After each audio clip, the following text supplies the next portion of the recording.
नमस्कार, तुमच्या सर्वांचं स्वागत करतो आपल्या चॅनलवर. मित्रांनो, काल परवा आंबेडकर जयंती झाली, भीम जयंती झाली आणि त्यानंतर जातीयवाद्यांनी पुन्हा एकदा तडफड फडफड करायला सुरुवात केलेली आहे. त्यांच्यामधील असलेला किडा जो आहे पुन्हा वळवळ व्हायला लागलेला आहे. काही ठिकाणी ते निळे झेंडे जाळण्यात आलेत आणि त्यामुळे भीमसैनिक ते रस्त्यावरती उतरलेत. एक दोन नाही तर जवळपास 10 लाख भीमसैनिक रस्त्यावरती उतरलेत आणि पोलीस प्रशासनाला थेट कामाला लावले. लाखभर पोलीस जे आहेत त्या ठिकाणी कामाला लागलेले आहेत. तर संपूर्ण घटनाक्रम काय आहे, कुठे घडले, संपूर्ण माहिती आपण जाणून घेणार आहोत. परंतु तत्पूर्वी तुम्हा सर्वांना विनंती असेल, आपल्या चॅनलवरती जर तुम्ही नवीन असाल तर चॅनलला नक्कीच सबस्क्राईब करा. तर मित्रांनो, तुम्हाला सांगू इच्छितो, काल परवा संपूर्ण भारत देशामध्ये मोठ्या थाटामाटात डॉक्टर बाबासाहेब आंबेडकरांची जयंती साजरी करण्यात आली आणि त्या जयंतीमध्ये प्रत्येक ठिकाणी लाखोच्या संख्येने प्रत्येक शहरामध्ये भीमसैनिक सामील झाले होते. आणि हीच गोष्ट पाहून काही जातीवादी मनोवादी किड्यांना चांगलीच आग लागली होती. डॉक्टर बाबासाहेब आंबेडकरांच्या जयंतीला इतके सगळे भीमसैनिक एकत्र येतात हे पाहून त्यांना मळमळ व्हायला लागते.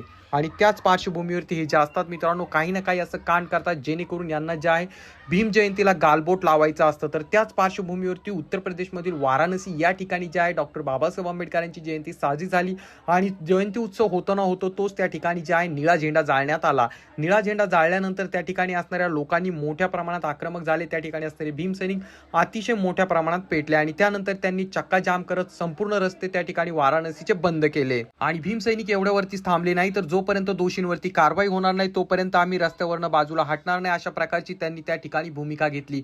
न्यायासाठी लढत असताना त्या ठिकाणी एका साईडला भीम आर्मीचे संपूर्ण भीमसैनिक एकत्र आले असताना दुसऱ्या बाजूने जे विश्व हिंदू परिषदचे लोक देखील त्यांच्या समोर येऊन उभे राहिले आणि त्यानंतर हे प्रकरण अतिशय मोठ्या प्रमाणात तापलं. त्या ठिकाणी जे आहे मित्रांनो, भीमसैनिकांचं सोपं म्हणणं होतं की आंबेडकर जयंती झाल्यानंतर लगेच निळा झेंडा जर जाळला तर कुठल्या ना कुठल्या जातीवादी व्यक्तीचं किंवा जातीवादी किड्याचं काम असेल तर त्याला लवकरात लवकर अटक करण्यात यावी अशी मागणी त्या ठिकाणी केली जात होती. आणि तेवढ्यावरच भीमसैनिक थांबले नाही, तर त्यांनी सांगितलं होतं की अटक करून तो जो समाजकंटक आहे त्याला लवकरात लवकर सजा देखील मिळावी. आणि त्यासाठी लाखोच्या संख्येने भीमसैनिक रस्त्यावरती उतरले आणि इथेच कुठेतरी गेम झाला. त्या ठिकाणी ज्या भीमसैनिकांना इझी घेण्याचं काम ते लोक करत होती, परंतु जेव्हा भीमसैनिकांची वज्रमूठ किंवा एक मूठ तयार होते तेव्हा त्या ठिकाणी ज्या चांगला दणका समोरच्याला बसतो आणि तोच दणका जातीवाद्यांना बसायला लागला. कारण लाखोच्या संख्येने भीमसैनिक रस्त्यावरती उतरले, वाराणसी पूर्णपणे जाम करून टाकली आणि त्या ठिकाणी ज्या पोलीस प्रशासन देखील त्यांच्यासमोर हातबल झालेलं होतं. त्यानंतर ज्या पोलिसांनी वगैरे त्यांना आवरण्याचं काम केलं.